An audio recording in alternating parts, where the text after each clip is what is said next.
मित्रों नमस्कार। हृदयांगन वीथिका जो कि हृदयांगन साहित्यिक, सामाजिक, सांस्कृतिक और आध्यात्मिक संस्था का विस्तार पटल है, फेसबुक पटल है, उस पर मैं आप सबका स्वागत करता हूं, अभिनंदन करता हूं और सर्वप्रथम संस्था के प्रमुख संरक्षक परमादरणीय आचार्य श्री कृष्ण द्विवेदी जी के से चरण स्पर्श कर आशीर्वाद प्राप्त करता हूँ। तत्पश्चात संस्था के संस्थापक और राष्ट्रीय महासचिव महोदय श्री विधुभूषण त्रिवेदी जी को प्रणाम करता हूँ।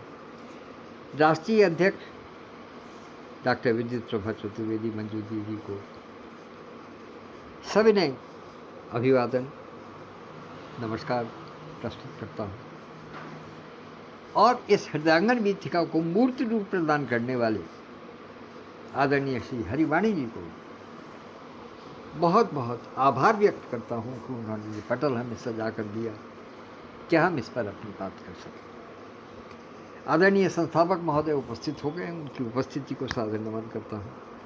और आज आप जानते हैं कि आज मंगलवार का दिवस है, तो आज समाज की उपयोगी कुछ साहित्य, काव्य, रचना या गद्य, आलेख, निबंध जो आप कहें वो प्रस्तुत करने का दिवस है। तो आज जब मैं इस बात को तलाश कर रहा था कि मुझे आज क्या प्रस्तुत करना है, तो अचानक मेरे सामने एक कथा प्रसंग ऐसा आया कि मेरे नेत्र भर आए, नेत्र छलछला उठे उसको पढ़ने के बाद। बल्कि वास्तविकता यह है कि मैं उसको पूरा पढ़ ही नहीं पाया कि इधर आने का समय हो गया। तो इसलिए मैं उसको पूरा आपके सामने पढ़ूंगा, लेकिन निश्चित रूप से ये एक ऐसा आलेख है, ये एक ऐसा कथा प्रसंग है, या कहना चाहिए कि ये एक ऐसी व्याख्या है एक ऐसी कथा की जो कि हमारे अंतःचक्षुओं को खोलने में समर्थ है, और इसका हमें संज्ञान होना ही चाहिए। यदि हम इसका ज्ञान नहीं कर पाते हैं तो निश्चित रूप से हम संसार में बहुत से पचड़ों में फंस सकते हैं। जो विधर्मी लोग, जो सनातन धर्म के विरुद्ध में हैं, वो लोग जिस प्रकार की भ्रांतियां फैलाते हैं समाज में सनातन धर्म के विरुद्ध, उनको बल मिलेगा। तो इसलिए हमें इस मूल तत्व को पहचानना आवश्यक है कि पुराण में जो भी कुछ घटना हुई है उसका वास्तविक स्वरूप क्या है, उसकी आध्यात्मिकता क्या है, उसका विवेचना क्या है, उसको देखना बहुत आवश्यक है। तो आइए मैं आपको जोड़ता हूँ। बहुत चर्चित एक कथा है, और वो है कि भगवान श्री कृष्ण ने एक बार यमुना में स्नान करने वाली गोपियों के वस्त्र हरण कर लिया था, और जब उन्होंने बहुत अनुनय विनय की तब कहीं जा करके उन्होंने उनको वो वस्त्र लौटाए। ये कथा प्रसंग आप सबका सुना हुआ है, लेकिन उसकी विवेचना किसी संत के द्वारा किस प्रकार से की गई है वो मैं आपके सामने प्रस्तुत करता हूँ। तो मैं समझता हूँ कि अंतर्मन के चक्षु अवश्य ही खुल जाएंगे, उस पर विश्वास कीजिएगा, गौर कीजिए। कथा का शीर्षक है कि जब कृष्ण ने हर लिए गोपियों के वस्त्र। इसको देखिएगा। प्रारंभ करता हूँ अभी बिना किसी अपनी टीका टिप्पणी के। जैसा आलेख मुझे प्राप्त हुआ है बिल्कुल ज्यों का त्यों आपको प्रस्तुत करता हूँ। मैं समझता हूँ उसके बाद में कोई आवश्यकता नहीं रह जाएगी कि मैं कुछ स्पष्ट कर सकूँ या करूँ, क्योंकि मेरे में इतनी बुद्धि नहीं है कि मैं उसको स्पष्ट कर सकूँ। फिर भी यदि किसी प्रकार की कोई बात रह जाती है, मन में आ जाती है, तो मैं फिर बाद में उसको प्रस्तुत करने का दुस्साहस करूँगा। आशा है आप इसे अन्यथा नहीं। तो देखिएगा आलेख प्रस्तुत करते हैं। कि श्री कृष्ण तो सर्वव्यापी हैं, वे जल में भी हैं, तो गोपियों से मिले हुए भी थे, किंतु गोपियां अज्ञान और वासना से आवृत होने के कारण श्री कृष्ण का अनुभव नहीं कर पाती थी। सो उनके बुद्धिगत अज्ञान और वासना रूपी वस्त्रों को भगवान उठा कर ले गए। वैसा प्रभु तब करते हैं जबकि जीव उनका हो जाता है। देह से ऊपर उठना होगा, तब ये प्रसंग समझ में आएगा। हम अपने शरीर को समझें। गोपियां नित्य की भांति स्नान करने के लिए वस्त्र उतार कर नदी में प्रवेश कर गई। कृष्ण भगवान भी अपने मित्रों के सहित उस ओर गए। उन्होंने गोपियों को इस प्रकार वरुण देव का अनादर करते देखा, तो वे उन्हें पाठ पढ़ाने के लिए वे उनके वस्त्र लेकर कदम के वृक्ष पर चढ़ गए। गोपियां इससे त्रस्त हो गई। बहुत अनुनय विनय करने के बाद उन्होंने वस्त्र लौटाए, किंतु गोपियां इससे रुष्ट नहीं हुई। उन्हें कृष्ण का हर आचरण प्रिय था। इस चीरहरण की लीला में भी एक रहस्य है। कुमारियों के मन में ऐसी भावना थी कि वे नारी हैं। ऐसा भाव अहंकार का द्योतक है। उनका वह अहम भाव दूर करने के लिए श्री कृष्ण ने ऐसा व्यवहार किया। क्योंकि अब रासलीला आने वाली है, और रासलीला के गहन अर्थ को जो समझेगा वही इस चीरहरण के अर्थ को समझेगा। भगवान उन्हीं को रासलीला में ले जाएंगे जिन्हें देह का भान नहीं होगा। ध्यान दीजिए, भगवान उन्हीं को रासलीला में ले जाएंगे जिन्हें देह का भान नहीं होगा। उनका भी अहम भाव दूर करने के लिए श्री कृष्ण ने उस प्रकार का व्यवहार किया। इस लीला में अहंकार का पर्दा हटाकर प्रभु को सर्वस्व अर्पण कर देने का उद्देश्य है। द्वेष का आवरण दूर करोगे तो रास में प्रवेश करोगे। द्वेष का आवरण दूर करोगे तभी रास में प्रवेश मिलेगा, भगवान मिलेगा। वासना वृत्तियों के आवरण का नष्ट होना ही चीरहरण लीला है। आवरण नाश के पश्चात जीव के आत्मा का प्रभु से मिलन रासलीला है। इसी कारण से रासलीला चीरहरण के बाद आती है। भगवान कभी लौकिक वस्त्रों की चोरी नहीं करते। वे तो बुद्धिगत अज्ञान काम वासना की चोरी करते हैं। सोचिए, क्या कन्हैया गोपियों की नग्न अवस्था में देखना चाहते हैं? नहीं। श्री कृष्ण तो सर्वव्यापी हैं, वे जल में भी हैं, तो गोपियों से मिले हुए ही थे। किंतु गोपियां अज्ञान और वासना से आवृत होने के कारण श्री कृष्ण का अनुभव नहीं कर पाते थे। सो उनके बुद्धिगत अज्ञान और वासना रूपी वस्त्रों को भगवान उठा कर ले गए। वैसा प्रभु तब करते हैं जबकि जीव उनका हो जाता है। देह से ऊपर उठना होगा, तब ये प्रसंग समझ। तो ये वो आलेख था जो मुझे आज प्राप्त हुआ। लेकिन इससे कितनी कितनी बातें स्पष्ट होती हैं जब हम इस बात को कहते हैं कि कोई ऐसा स्थान नहीं है जहाँ छुपकर हम कोई ऐसा कार्य कर सके जो भगवान की निगाह में ना आ सके। एक बहुत किसी ने बहुत पुराना शेर कहा था कि जाहिर शराब पीने दे मस्जिद में बैठकर, या वो जगह बता दे जहाँ पर खुदा ना हो। तो ऐसा कोई स्थान है ही नहीं।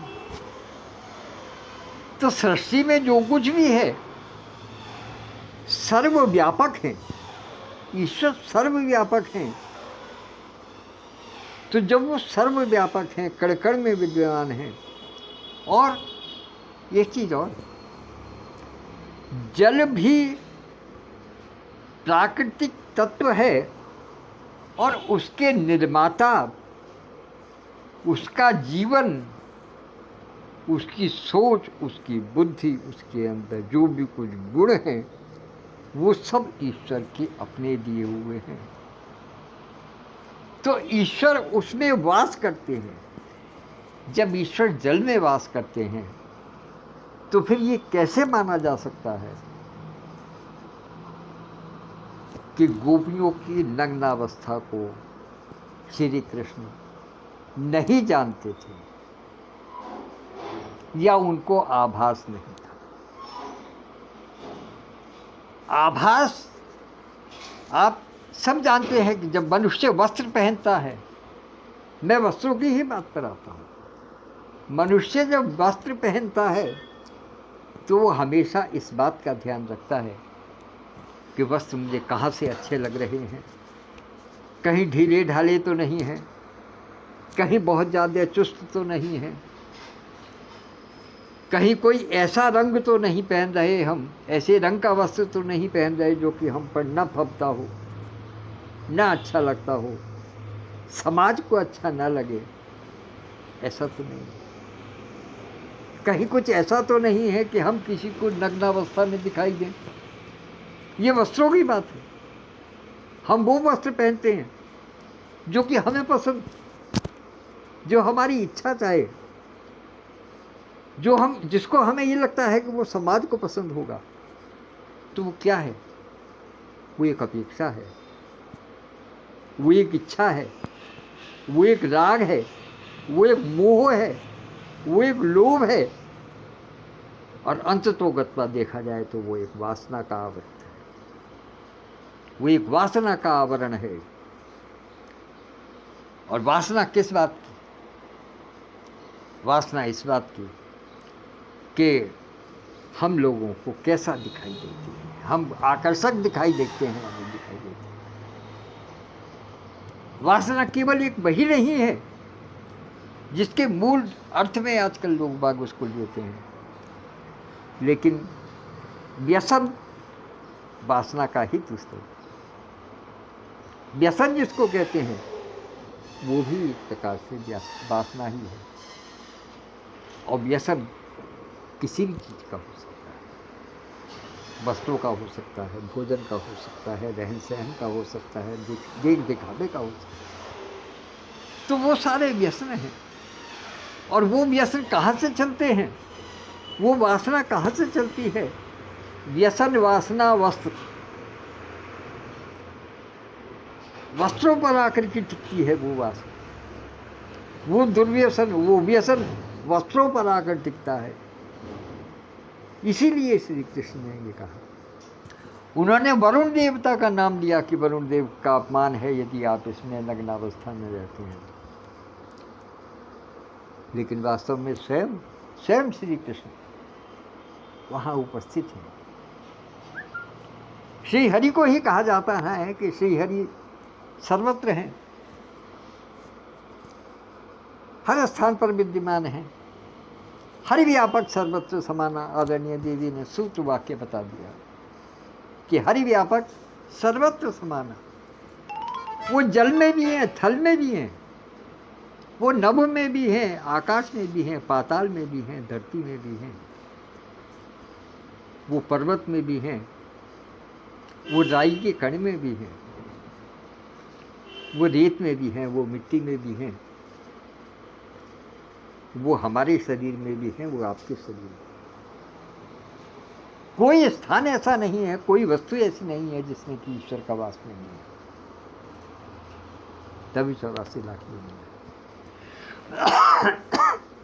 तो इसीलिए ईश्वर ने ये संदेश देने का प्रयास किया कि आप यदि कुछ भी कर रहे हैं, चाहे अच्छा करें या बुरा करें, ईश्वर से कुछ भी छुपा नहीं है। ईश्वर को पल पल की जानकारी है कि हम क्या कर रहे हैं। एक एक क्षण का पता है कि हम क्या कर रहे हैं। और करने की बात छोड़िएगा, जो दिखाई दे रहा है उसकी बात छोड़िए, हमारे मन में क्या है वो भी उनको ज्ञात है।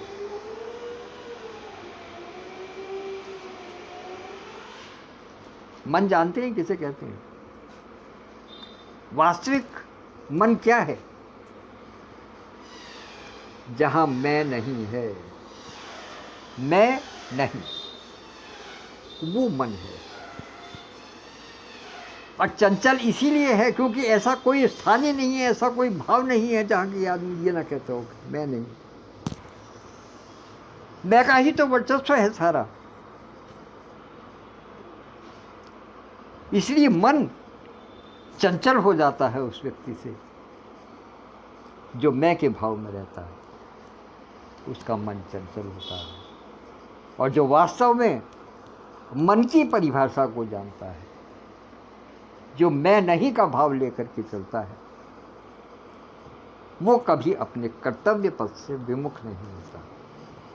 वो फिर इस प्रकार की कभी भी मूर्खता कहूँ, बेवकूफ़ाना हरकत कहूँ, या धृष्टता कहूँ, या अपराध कहूँ, या पाप कहूँ, आप जो चाहे सो समझ लीजिएगा, वो फिर कभी इस प्रकार का कोई प्रयोजन, कोई उपक्रम नहीं करता जिसके लिए कि उसको लज्जित होना पड़े। ये बात लज्जित होने की थी। क्यों?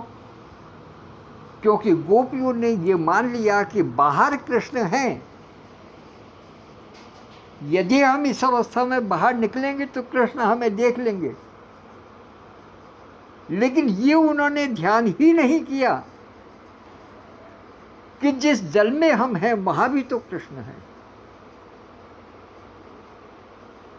तो जब अंदर बाहर एक ही है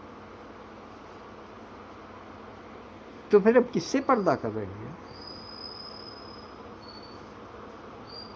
लेकिन कहीं पर्दा आवश्यक है, और जहां पर्दा आवश्यक है उसी के लिए श्री कृष्ण भगवान ने उनको ये संकेत दिया, ये संदेश दिया, ये सुझाव दिया कि जो कुछ आप कर रहे हो वो उचित नहीं है, वो सर्वथा अनुचित है,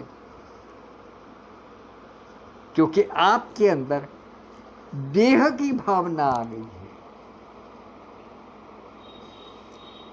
क्योंकि शर्मो, हया, लज्जा, लाज जो भी कुछ है वो सब देह से है। जब हम देह को उठा करके एक तरफ रख देते हैं तो फिर कहाँ लज्जा है, कहाँ लाज है, कहाँ हया है, फिर कुछ नहीं है। अक्सर लोग बात कहते हैं कि भगवान कृष्ण तो रासलीला करते थे, तमाम असंख्य गोपियों के साथ में नृत्य किया करते थे, लेकिन वो गोपियां वास्तव में क्या थी? देह नहीं थी, उनका देह से कोई ताल्लुक नहीं था।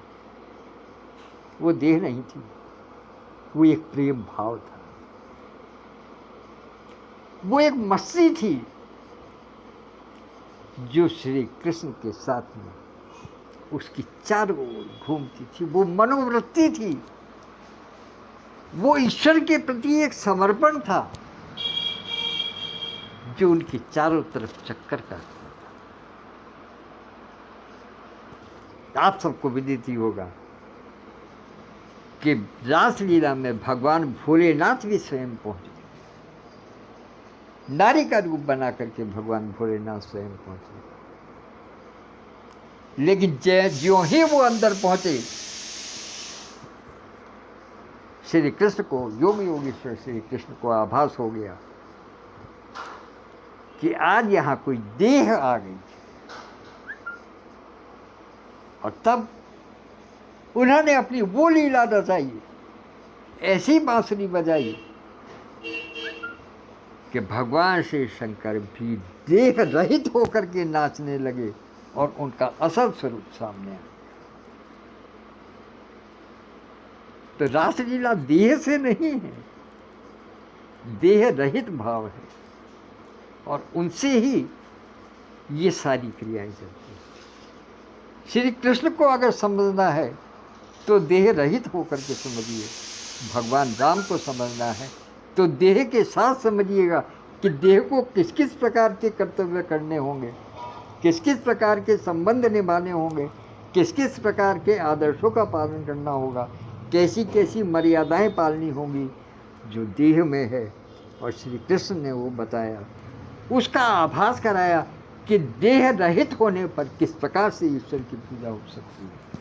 महत्वपूर्ण है। इसी के साथ मैं अपनी वाणी को विराम देता हूँ और